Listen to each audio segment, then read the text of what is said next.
All right. Well, I guess I'll start with apologizing to everybody. We have always come out, I believe, since day one, episode 1 on Thursday mornings. And due to everybody traveling and different schedules, for me, it was an unexpected work event that I had to go to. We just didn't have the ability to get this episode recorded and put out as scheduled. So we're a few days late. Yeah, we can chalk it up to technical difficulties. Yeah, that seems to be the thing. Yeah. No, so it is what it is. It happens every once in a while. And if you're not on Instagram, we are at Pandemic Guitar on Instagram. And if something comes up, we miss something or whatever, jump out there and check, because I did post a little message there that said, hey, ran into some issues with scheduling. We'll be out in a few days, and then we'll get back to the normal schedule, hopefully, anyway. Yep. Well, hopefully we can get on the schedule again. Yeah. Well, should we get this show going? Yes. All right. I'm going to play that beautiful intro music.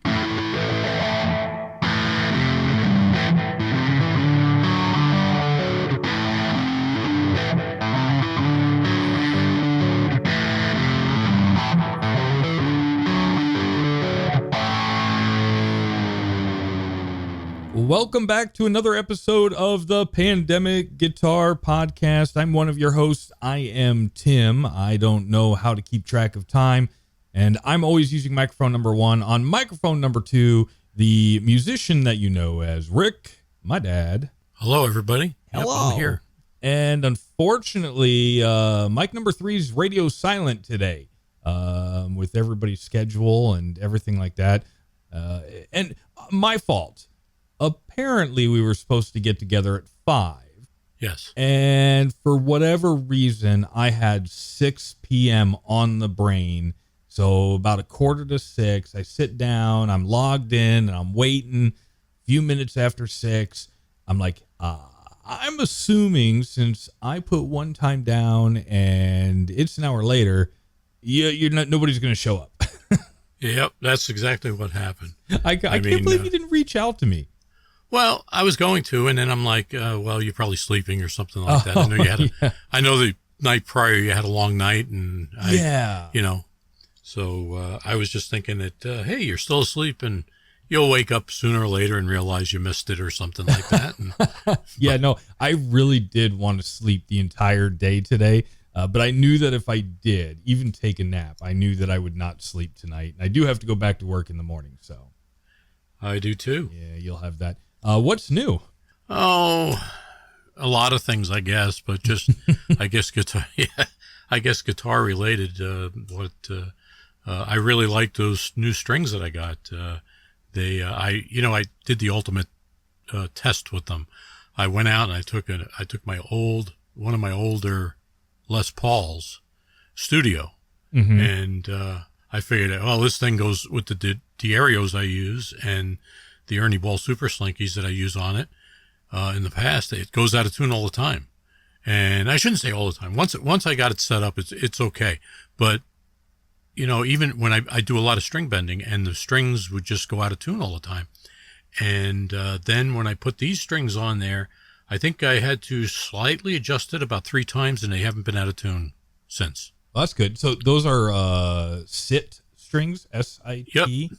Yes, SIT. Which ones exactly? Because I went to the website and I took a look, and I think their website could do a little bit better job of kind of like breaking down what you're trying to find. Yep, so I agree. So which ones did you get? Because I think if you like them, I'm probably going to try a set myself. Oh boy. I didn't mean to put you on the spot. No. You didn't put me on the spot. I could have had a package ready instead of going around sifting through all the stuff in my room here, because they are here. Right. And they're only $4.99 or $4.95. Okay. And they're that'll help narrow it down a little bit. Yeah, and they were. I got the 9 gauge to the. I think it was 9 to 52. Okay. So.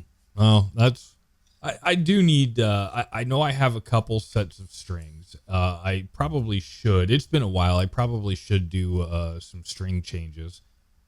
And I do have to. You know what? I had a coupon for Guitar Box, Right. and it was like a $20 coupon, and it expired, I think, September 3rd. So I know this is in the past. Right. And so I was like, I'm going to use this to pick up a new guitar or do this or do that. And I just got so busy that all of a sudden it was the 3rd of September. It was after business hours. And I look at this $20 coupon that just went to nothing. Yep. That's how they do it. I know. I wish they wouldn't put that restriction on it. I get why they do. Yeah. I wish they wouldn't do that either, but they have to. And that's the same thing is what I hate about Guitar Box, and this totally peeves me, is let's say you got a $20 gift, let's say coupon, right? Or let's say $40. Let's make it realistic. And all of a sudden you see something you want, it's $100, and then then they have like, financing is like 6 months. No, I'm sorry, not 6 months, a year. Okay. But if you use the coupon, you only get 6 months. What? What? Yes. That doesn't make any sense at all. What does the financing term have to do whether you do or do not use a coupon? It's just the way it works. Because, all right, to give you an example, let's do something that's more realistic. Okay, let's say I got $100 worth of these bucks, these Guitar Box bucks. Yeah, sure. Okay. Yeah. And then I say, you know, you know. Oh, okay. And then I look and I see, hey, that's a nice guitar, but it's $800. Okay. Right. Well, and it's got terms are 48 months on it, and it's like maybe $17, maybe $15 a month, which is really pretty cheap. Okay. Yeah, I mean, because it is financed, same as cash. Yes. So. Yes. Yeah. So, but when you hand one of these over, one of the coupons over, coupons to them, the financing automatically goes to 6 months. That is so weird. So yes, that's a rule, and I didn't know it until I guess about a year ago. I found that out, and it was like, I'm like, wait a second here. How come I only have 6 months financing? And then I call and you used a coupon. I'm like, but that's supposed to be the same as cash. And they're like, yeah, we know. We've been arguing this for a long time. So yeah. I mean to get off topic. That was something that was new to me that I just remembered. I was like, because I get these coupons and they always come at the worst time. Yep. And then they have the expiration of 60 days or whatever. It's like, you can't trap me like Kohl's and their Kohl's Cash, because that's a trap. Yeah, I mean, this one expires next month that I have for $20 right here. Yeah, you better get to using that thing. Right. You know what? I'm just going to buy more strings. That's all I do with them. Yeah, I know. I mean, well, and I don't, because I mean, you're farther away from Guitar Box than I am, not by much, but you are. But I'm never. Well, you are more in that area more than I am. But I hate driving all the way across town just to go to that store, where I would say probably about 40 to 50% of the time, I don't even get acknowledged when I'm in there. Really? Yeah. I mean, I have to walk up to somebody and be like, excuse me, I am a customer with money in my pocket. Mm-hmm. And 40 or 50% to 60% of the time, they'll be like, oh, how can I help you? The other 40% of the time, they'll be like, yeah, let me see if I can find somebody for you. And then they disappear. You know what's really amazing is I walk in there, they know me by my first name. Well, yeah. I don't know if that's amazing. That's probably a bad thing. No, it is. It really, I mean, I know them by their first name. They know me. And I walk in and they're like, hey, how's it going, Rick? Yeah. And I'm like, well, I mean, the normal thing is, hey, good morning or something like that. Right. And I said, no, it's just morning. When you've visited there enough, I totally get it. Well, it's not that I visit there a lot. I mean, yes, I do, but I argue with them a lot too. Oh, sure. Yeah. And, I've been there with you when I've seen you argue and I'm just sitting there in the background like, enough already. Let's go. This guy I know, a friend of mine, he wants to learn how to play the bass guitar, and Yeah. we went over there, and it was like, he's like, holy crap, you chewed them down quite a bit on this stuff, Mm-hmm. And I said, yeah, I just have a knack to do that, It's what I do. Yep. But anyhow, we're off topic. Yeah. No, no, and that's fine. We always kind of start the show off with a little bit of chatter. I actually have 56 days and 21 hours until I'm officially allowed to purchase a new guitar. And so I started looking and I found the one, or at least I thought I found the one. Really? Because I looked at the serial number because I was like, oh, just looking at it, I was like, ooh, that's this month of 2023, this specific month. And then I went to the company website and just verified, and it's like, no, it's actually a couple months prior. So maybe if I wait 60 more days, the right serial number will come on the shelf. But yeah, so anyway, this episode is going to be another Wheel of Musicians. Man, I'm sorry, Amanda. I wish you were here because you just love these so much, and I wanted you to experience the very first one that you didn't have to do any research for. Guess you'll just have to listen. You know what? Got a question. Okay. Can I, on the next Wheel of Musicians, can I change one? Sure, I go for it. Yeah, I want to. You know who I want to? There are no rules. Right. I mean, yeah, we make them up as we go. Right. Yeah. Who do you want to change it out, or who do you want? I think I want to put Buckethead on there. Oh, nice. I like that. Okay, hold on. I'm going to take a quick little break here as I pull up our list of names. Okay. Wheel of names. Okay. I'm just going to throw Buckethead on there. Yeah. I mean, I've been listening to his stuff a little bit, and I really like the way he does the, I think I was, I'm trying to think of a song that I listened to, and something sleuth something, or I would have to look. I've caught a couple bits and pieces on YouTube, but I really haven't checked them out. Yeah, and he plays arpeggios in the beginning, and then he turns around and he does these. He goes into like this metal riff, and he does. Well, it's basically legato. And it's really not, I like the way he does it. I just like the way his approach is to it. And I just sort of got into his music a little bit. Yeah, no problem. We'll throw him on the Wheel of Musicians, and we can either replace him or the Wheel of Musicians is technically getting a little light right now. Right. So we'll add him on there, and we'll figure out if we're just going to use him as a replacement or just a straight ad. See how this goes. Right. Yep. Easy enough. But this Wheel of Musicians, as promised, folks, Dave Grohl. Yep. That's my choice. Now, what I wanted to do first was kind of like talk about why I put Dave Grohl on the Wheel of Musicians. Okay, go ahead. Complete honesty. I'm not a huge fan of the Foo Fighters, which is Dave Grohl's band. I know they're huge. They sell out venues. He's really good. But their style of music's just not something that I listen to on a normal basis. Okay. I really did like Nirvana back in the day because, as everybody knows, Dave Grohl was also the drummer for Nirvana. But Nirvana's actually, because now they play it, this is weird. They actually play Nirvana on the Oldies channel now. Really? Yeah. So that's weird for me because I remember when I first started kind of tuning into our local Oldies stations, it was still a lot of like 60s, 50s, 60s, maybe a little bit of 70s. Now they're getting into the 90s.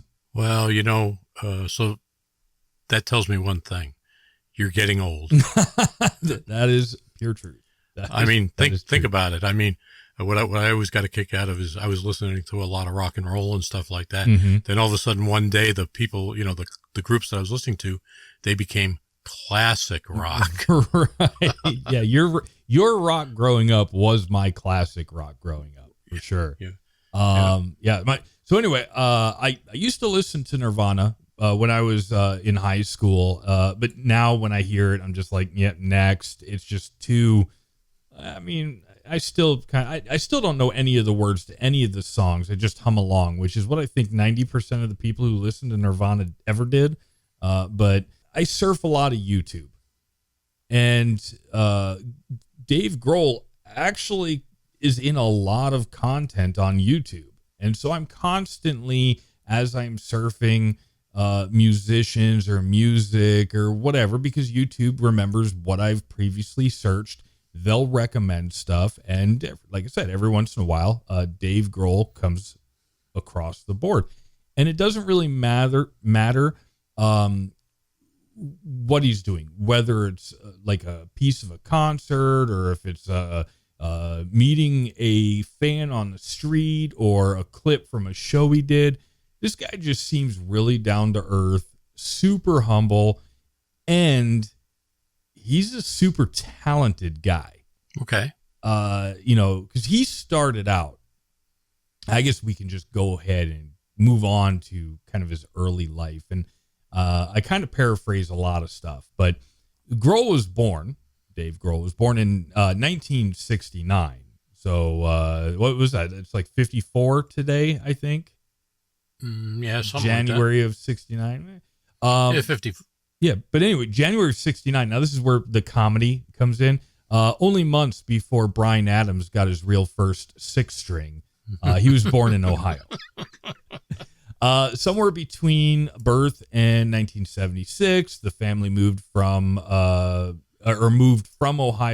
to Virginia, where his parents ultimately divorced when he was 7 years old. And from that moment on, he was officially a mama's boy. He was 12 years old when he began learning and playing the guitar. Cool. In high school, he played for several local bands. Most noted was a band called Freak Baby. Never heard of it. I assume it's local, no record deals, anything like that. Yeah, probably not at that age. Right, yeah. So he was the guitarist, and he started at that time to kind of teach himself how to play drums. Eventually, the band fired the bass player. Now, the bass player being gone, it seems to be a common theme in Dave Grohl's life. Everything happens at the exit of the bass player in one way, shape, or form. It's kind of funny. Okay.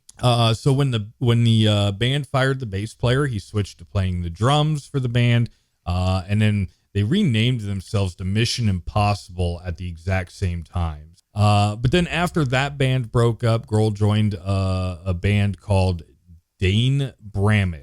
I think it's supposed to be brain damage, but they mixed the letters up to do a play with words or something. Yeah. And so that was in 1985, which that only lasted 2 years because Grohl, who obviously the talent that he is, quit without warning to join a band called Scream. And we're going to talk about the band called Scream here in just a second. But when I went through this and just kind of looking at the early life, I came up with questions like, why do we always start with the early years and the birth when we're doing some research, right? Because we want to know where was he born? What he or she born? How are they raised? What were their influences? What got that person to where they are, right? Sure. So what do you think? Do you think his parents were musicians? No. No, you're absolutely right. No, his mother was a teacher and his father was a news writer. So, there you go. So I couldn't find anywhere, and again, I didn't do super deep research, but I did research, and I couldn't find anywhere that it's like he's 12 years old and he's just like, I'm gonna pick up a guitar and I'm gonna figure this out. Yeah, that's what I did. Well, right. We've had this conversation before where there was a period of time where if you wanted to do something, you had to identify the opportunity and seize the opportunity and figure it out. Yep. And you had to like work for it. It's not like today, which is what I do, jump on the interwebs and try to find somebody to show me how to do it incorrectly. Yes. He had to learn how to do it incorrectly by listening. Yep. Same with you. I just think that it just makes me chuckle when I think of it like that. It was a lot harder back when I was doing that stuff, Yeah, yeah. Same with him. Yeah, It was I a lot imagine. harder. I mean, I had to actually slow the record down, or actually the LP. Yeah, right. Yeah. You have to do that. And you have the ability, I mean, you can with MP3s and music. Almost every audio player gives you the ability to slow it down. Yes. But the thing is that when you slow it down, you got to be careful because it can change the pitch. Oh, sure. So, but when you're trying to, like at least, I don't know, for me, when I'm thinking about it, try to find the rhythm or the pattern or something, there's got to be a benefit to it somewhere. Oh yeah, there is. So some of his noted early musical influences were David Bowie. I don't even know how to pronounce it. Siouxsie and the Banshees? Yeah, I don't know. Siouxe and the Banshees. Never heard of them. I'm going to look it up, though, I promise. Naked Rayon. That doesn't sound like a good name. Interesting. Yeah. Well, I mean, I feel like at one point in time there were some really interesting band names, including Bad Brains. Rush is good. I know Rush. Okay. And John Bonham.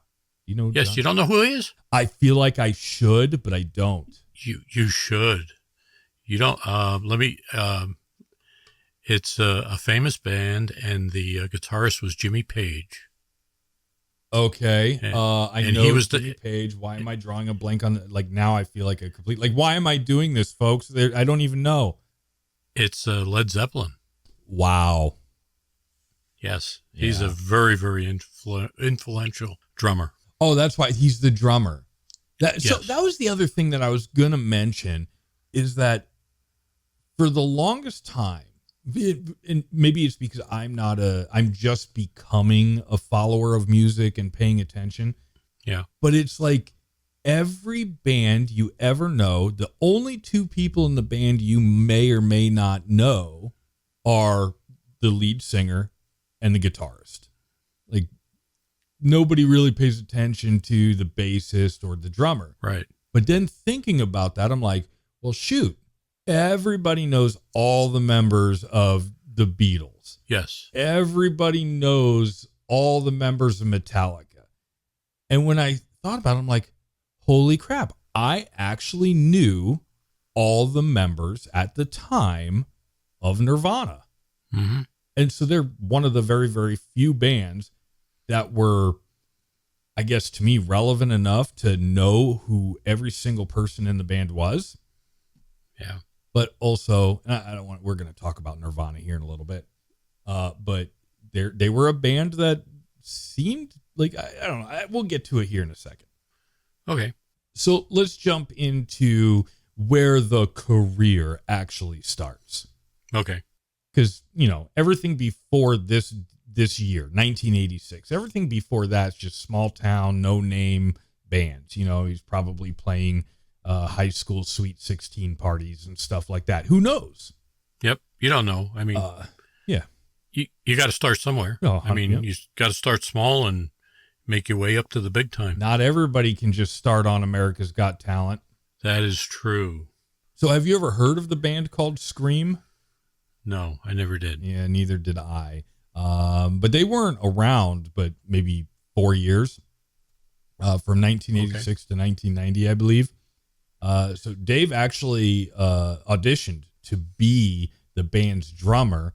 But what's cool or interesting, I should say, is that he actually lied about his age when he auditioned. He was only 17 years old, but told the band that he was older, probably because you had to be 18 to be able to roam freely and play wherever you wanted to play and so on and so forth. Well, age limit for bars and stuff would be 18. Yeah, at the time, yeah. Mm-hmm. And Grohl was actually quoted saying that he was anxious to see the world, so he did. He quit school and toured the world. Guess what? Guess why the band broke up? Let me guess. It was the drummer. Nope. No, it was the bassist. Yeah. Once I told you this is a theme. Like, for whatever reason, bassists are just unstable. You should never trust them. Okay. I tease. So obviously the band broke up. And then in 1990 comes Nirvana. Now, I don't want to spend a whole lot of time on Nirvana, right? Right. Because that Nirvana could be an episode on its own. And I don't even know if we want to cover it, because I feel like Nirvana has been kind of that horse that's been beaten by everybody and anybody. So it is what it is. Okay. But basically what happened is, after Scream broke up, Grohl actually looked to a friend for advice. And this friend, you may have heard of this name, I don't know, Buzz Osborne. Okay. Okay, so he was the guitarist for the Melvins. He sounds familiar. Okay, all right. So anyway, that's how Grohl found out, through Buzz Osborne, that Nirvana was looking for a drummer. And apparently it didn't take long for Nirvana to know that Grohl was the right guy. Like, it was like an instant click. It just fit. It was perfect. Yep. Mm-hmm. So I've heard through different resources and through the grapevine that Kurt Cobain was like a super controlling person in regards to the creation of songs. Like, he had a pattern to his songs. Like, it's going to be short, sweet, simple, bop, bop, bop. Here's my hook. Done. Yeah. But There's a lot of performers like that. But I've also heard that as the 4 years of Nirvana progressed, that Kurt really opened up and allowed Dave to contribute more and more and more after realizing the talent that Dave actually has. Oh, yeah. So Dave actually started recording his own material during the time of Nirvana and released a cassette called Pocket Watch in 1992 under the pseudonym Late. I feel like I've heard that before, but I can't put a pin on it. So I'm going to have to look for a MP3, because I'm not going to the cassette store. I don't know about you. Yeah, cassettes have been out for a long time. On April 8th, 1994 was the official end to Nirvana. We all know why.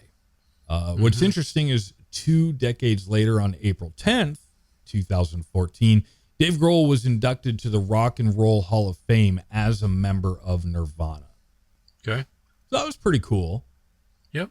I mean, I don't know why it took so long, 20 years, but... Yeah, there's a lot of reasons. I mean, could be almost anything. You know, I guess it's like it has to be a nomination. So, you know, for his name to come up, you know. Sure. Yeah, there's a whole process. I've heard the rumor mill from other shows about, you know, how some people think it's the greatest thing in the world. Other people are like, it's a rigged system, like, you know, whatever. Well, yeah. So anyway, from that point on, obviously, you know, Nirvana's no longer a band. Nothing's gonna, I mean, what are you gonna do? Nobody knows. It's up in the air. Dave did a brief stint with Tom Petty as his drummer, Tom Petty and the Heartbreakers. Yep. Good band. Didn't know that. And apparently Tom Petty actually asked Dave Grohl to be a permanent drummer for the band, and he turned it down. Okay. Okay. It's so you just came from Nirvana, and now you have the opportunity to go tour and be part of Tom Petty. For me, I'm just thinking, and of course I'm not there. I don't have everything that's going on, but for me, it's like, as you know, as the drummer, I'm just going to go from this band to this band, one band who is nobody that we established. And now I'm going to go drum for a band who's already established. Right. But it could have been something like he just got back off of a road show, and he just very tired and wiped out and just wanted some relaxation. Or maybe Tom Petty was going out on the road, and he said, hey, we're going to be done. We're going to be gone for 6-7 months doing the show. And he didn't want to commit to that. I mean, it could be almost anything. Well, it sounds like what Dave Grohl really wanted to do was pursue a solo career. He wanted to do his own thing and be in control of his product. of Yep. what he does. When at the time of this episode, from what I can tell, looking at the discology and the different resources out there, including greatest hits albums and stuff like that, there's 15 albums out there. And again, like at the top of the show, I said, I am not a big Foo Fighters fan. I do recognize his big hits when they come on the radio. Mm-hmm. But dang, And they do it. 15 albums. Yeah. Quite a bit. You know, and of course he's done much more than just music on his own with Foo Fighters. He's contributed with many other artists along the way. He's been in several documentaries, made a few cameos. My favorite one, and I actually do remember this one, Bill and Ted's Face the Music. Okay. I liked the Bill and Ted movies. They were kind of funny time travel movies, you know, Mm-hmm. And that one was all about music. It was fun. And then, so he actually did a horror film story, I'm going to say comedy too, in 2022 called Studio 666. I have not seen it yet, but I've seen previews for it. And it looks like the premise for this movie is the Foo Fighters need to cut an album. They need to find the right place. They find this old mansion. And then all of a sudden, as they're trying to create this product, it's a horror film. Really? I don't know. It looks silly. It looks funny. You know, I think they probably do a lot of spoofing, but they do it as them, the band, trying to cut. And you've heard of other artists out there, I know you have, that especially back in the day, the classics, that they would go and find old mansions and castles looking for the sound and the inspiration to create their next album. Yep. That's pretty common. Yeah. So take that idea and just imagine that you set up in a haunted house. Yep. You could. So, I mean, you could set up anywhere. I mean, it, you know, is always an interesting story to a lot of that stuff. yeah. And so anyway, I have to check the movie out. I did see it on one of the platforms. I don't remember. And I will watch it because I think it's funny. I just haven't had time yet with everything that we've had going on over the past few weeks. So, you know, a really cool story about Dave Grohl while he was touring. Yeah. And I believe this was 2015 in Sweden, if I remember correctly. He was playing a live show, fell off the stage, broke his leg. Like, he got taken off stage, off center, off to the right or the left or whatever. He's temporarily out. And he comes back with a broken leg, finishes the concert. Nice. Dedication. That's dedication. Now, the rest of the European tour got canceled. And I don't know how many like actual concerts were left on that tour. But what Dave didn't want to do is cancel anything for the upcoming U.S. tour.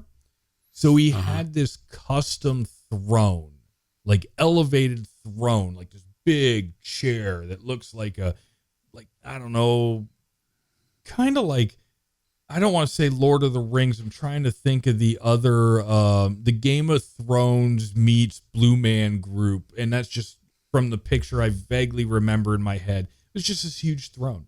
And he built it so that he could put it on stage and still play with the cast and brace and everything on his leg because it's broken. Yeah. And so this ended up becoming the Broken Leg Tour. That's actually funny. I mean, it's not funny that he broke his leg, but you know. But the pure, like, I got a broken leg. Like, so many people I know would be like, I'm not going anywhere. I'm not doing anything. Just go ahead and cancel anything. We're not doing anything for 2 years. No, not Dave. Dave's like, no, we're doing this, man. Well, they usually pull in a substitute drummer or something like that, you know. Well, no, but for the Foo Fighters, he's the lead singer and guitarist. Oh, I'm sorry. Yeah, you're right. You're right. So yeah, the singer would be a problem. But the thing is that I guess you could sing with a broken leg. Right. But to be able to jump or move around stage and carry a guitar and everything like that, like it's now you're never going to be able to do that. So he came up with this idea to create this throne that's elevated, Right. that sits up high on the stage, and he's just surrounded by all of his guitars and everything. So he can just sit there and pick this up and play. And it's on Right. YouTube. You have to check it out. I don't remember what it's called, but just, I don't know, YouTube Dave Grohl broken leg. Like there's All right, tons of I'll it. check it out. Check it out. So what's cool though is that this chair he never got rid of. Never destroyed it. Never put it in his garage or something. I don't know where rich musicians store their stuff. But in 2016, apparently Axl Rose broke his foot. So he sent that throne to Axl Rose so that he could put it on his stage so that he could continue to tour. There you go. And then again, a couple years later, I think Darren Wall got shot in the leg. And so he sent. So basically, if you're a musician and you have a foot or leg injury, hit up Dave. He's got a chair for you. Yeah, there you go. You know, I wonder if he charges shipping and handling with that. I don't know. But that's a great business venture. It's just to create thrones for artists with injuries. Yeah, so I was going to say he must have been on some really good drugs too. Yeah, I have no idea. I'm sure. I mean, I've never had a broken leg. I hope I never do. But I would imagine that you're on something good. Yes, it's very painful. Yeah. So I didn't put it in the show notes as I'm kind of going through this, but this piece I did. In 2021, Grohl released a book entitled The Storyteller, Tales of Life and Music. Now, I actually own this book, the digital copy on my Kindle. No. I apologize. I take that back. I made the mistake of purchasing the audiobook, which is good because Dave Grohl is the actual narrator of his book. So you get to listen to Dave read the book to you. Nice. My problem with audiobooks is that I tend to listen to them as I'm going to sleep. Yep, so you forget. Yep. So I never get through the whole book. I listen to a little bit and I fall asleep. And then next thing I know, I wake up, I'm 32 chapters in. I'm like, what? What happened? And you don't remember a thing. And I don't remember a thing. But I do love listening to it. I do listen. I have not for a little bit. I need to get back to it. But I think I'm going to pick up the Kindle version so that I can actually read it. I just got done reading another book, and I'll talk about that book here in just a second as a follow-up. But I didn't realize, in all sincerity, get the book. Even if you don't like the music, get the book. It's a good book. Okay. I really enjoy what I've heard of it. I really enjoy it, and I can't wait to actually finish it. But I didn't hear about this book until after I watched a YouTube video of his appearance on a TV show called Hot Ones. Have you ever heard of this, Hot Ones? Nope, never heard of it. Okay. So I don't know if this ever actually aired on TV or not, but it definitely is online. And I don't remember who the host is, but basically the host brings in celebrities. And he does an interview over the course of, I think, like 8 hot sauces. So basically you start off with a mild hot sauce and, you eat a wing, and he asks you questions. And throughout the interview, you just keep the wing sauce just keeps getting hotter and hotter and hotter. Nice. And it's so corny. It works so well. But Dave Grohl was on that and he handled it like a champ. And at the end, he's like, I got to be honest with you. I got most of these hot sauces in my kitchen. Now, I don't know if that's true or not, but that was the golden answer. Like, this doesn't faze me. I got all these sauces in my kitchen. I'm used to it. I can take the heat. That's good. Yeah. That's good. Really good. That was a good one. I mean, I catch the hot ones every once in a while, but that's how I got informed of his book, The Storyteller, Tales of Life and Music. But I'm going to get that audiobook, like I said, because I just got done reading, and I don't have my Kindle in here with me, but it's the War of Art. What's the name of it again? The War of Art. Okay. The War of Art. Yeah. So a lot of people, when you're sitting there thinking about, when you hear that title, you think the art of war instantly, right? Right. This is actually The War of Art by Stephen Pressfield and Shawn Coyne. I'm going to butcher the name. They'll never listen to this, so it's okay. So basically, it's very, very short, sweet, simple chapters. And it's kind of in my personal preference, it's one of those things where you just always have the book on your desk. And before you sit down to do something, you just randomly open it up to a chapter, read that chapter. Never takes more than 5 minutes to read that chapter, and then move on. Okay. And it's about how the things that we do in life is an art, whether it's being a musician or a painter or a writer or a plumber. What we do is an art. Yep, I agree. And the biggest thing that prevents us from getting to where we are supposed to be is resistance. Really? Like for instance, when you're like, man, I really need to get this script for this show done, but you sit on the chair and scroll through Instagram videos for an hour. That's resistance. I got a different name for it. Okay. Distraction. Yeah, same thing. Distraction, resistance, procrastination.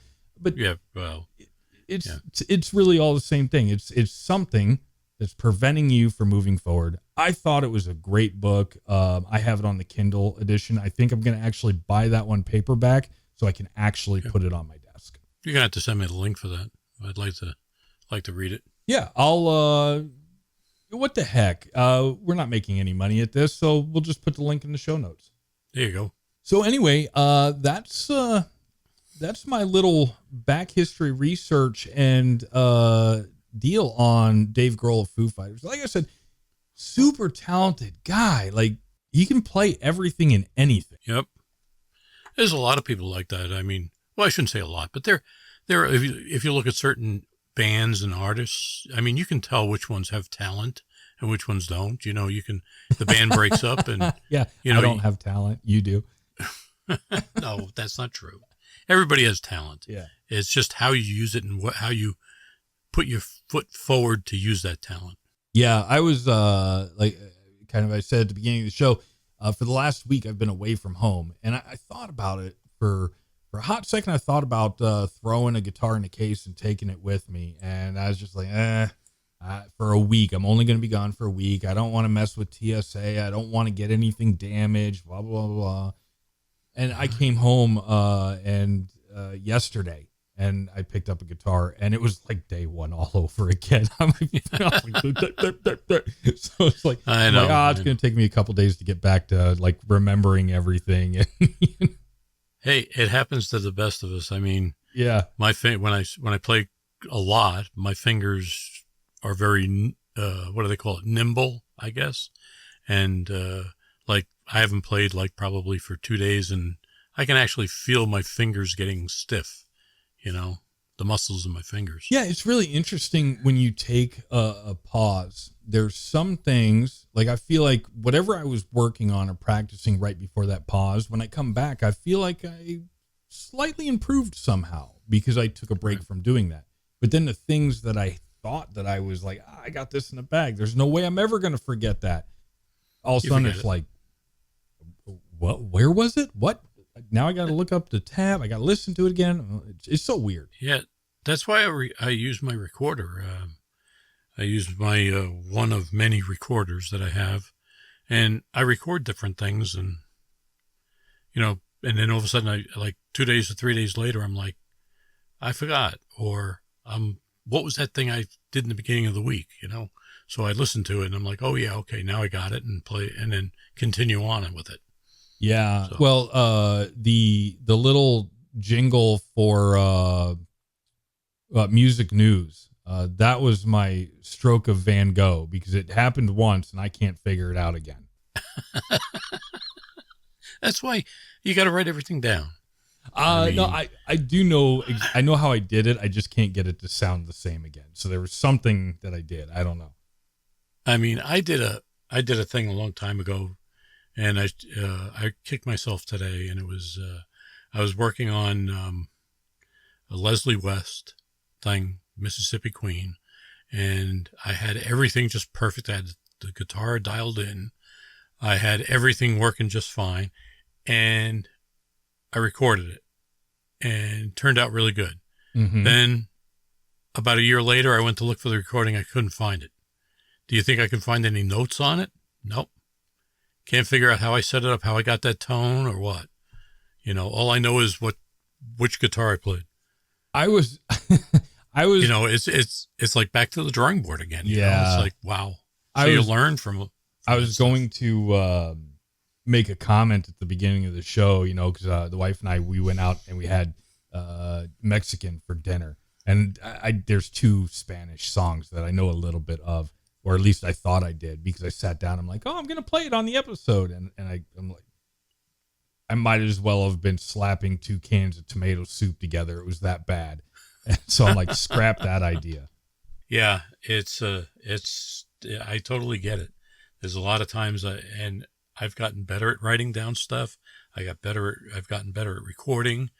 I even try to keep, I take pictures of everything, on my camera, like my setup here, my audio setup, all these controls I got here and stuff like that. I got it all, pictures of it all. So I know if I change anything or something changes, I got a picture of it. I've been doing that a little bit too, except I'm doing video. So when I'm playing, I'm always doing video. So this way I can actually look at, what am I doing there? The downside to that is you end up with hours and hours and hours of video footage. Yep. And it eats up storage space so quick. Oh yeah. Yeah. I know. I'd like to get into the video stuff too, but I just don't have the room for it or the hard drive space. Yeah, well, I got that Raspberry Pi. Oh yeah, you told me. Yeah, I got to figure out, because what I thought I wanted to do was to do a local attached storage solution, but I can't find one out there for it. There are. Yeah, I got to find one because I want to be able to have a large amount of external storage directly connected to my computer without the hard drives going to sleep. Right.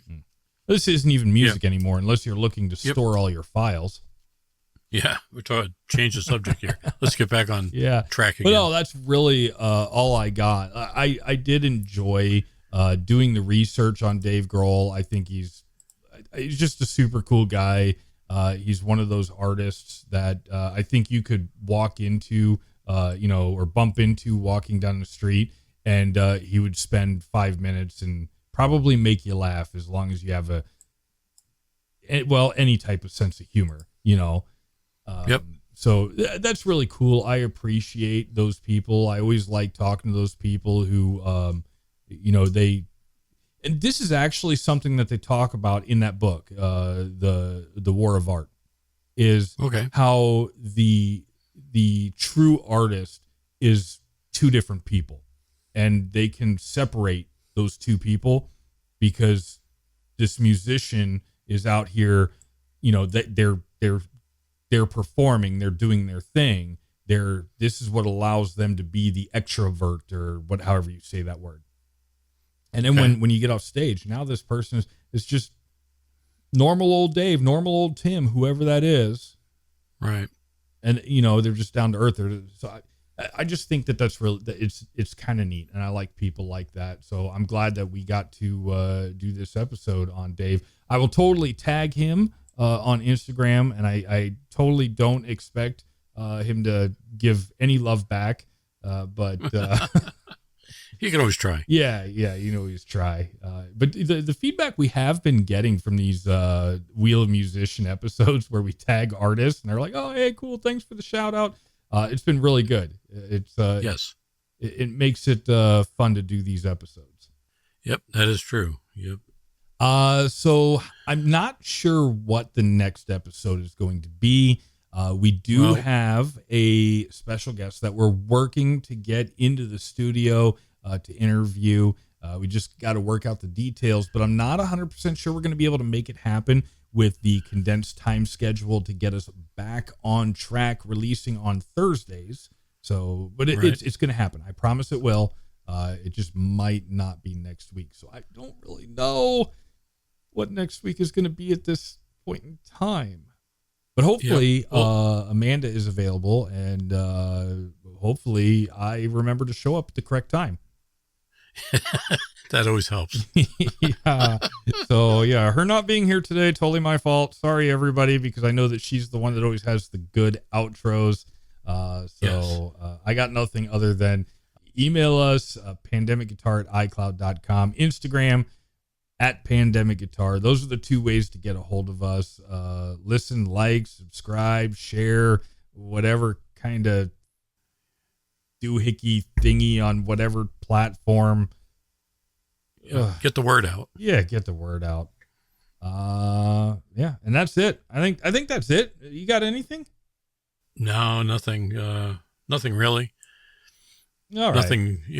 I mean, I think the strings were basically the only thing I had in the beginning. So this has to be the easiest episode for you. All I have to do is show up, listen, make a few comments. Yeah, I know. We still have to do the 60-second jingle there too. I have been practicing that, and I'm not gonna lie. I heard you play your little piece that you want to do, or something kind of like it, and I keep falling back into that. Like, I like this better. I want to play the cool part. Yeah, but you want to know something? Here's the thing: is that musicians should always, any musician that's in a band should always compliment the other musician. Oh yeah, for sure. Know? So that's the way things work. If you start doing the exact same thing as the other two guys or other people, what happens is you muddy the water and it sounds very muddy sounding, and you got to make it lively. You got to make it sound good. You got to make it. You got to create. That's the whole thing. Yeah, and I think the piece that you gave me is a rhythm piece.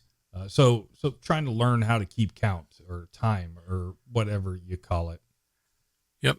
But yeah, time is everything. Touche. All right, let's get out of here. We're already at about that time, and I got to edit this thing and get it out in hours. Okay. Well, we'll see everybody in less than 2 weeks because we're going to get back on schedule. Yes. So I guess goodbye, everybody. Adios, amigos.